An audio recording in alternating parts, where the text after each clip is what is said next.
hapa nilipo hapa ni Mungu tu. Tena wajue hapa nilipo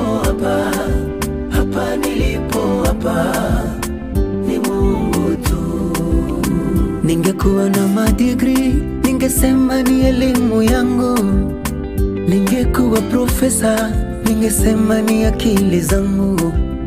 Ningekuwa bondia, ningesema ni kwa nguvu zangu. Ila sisi ndo wale tulioitwa mbungumbu 00. Ni neema imenibeba, ni huruma zake Mungu zimenibeba. Ni rehema zimenibeba, hapa nilipo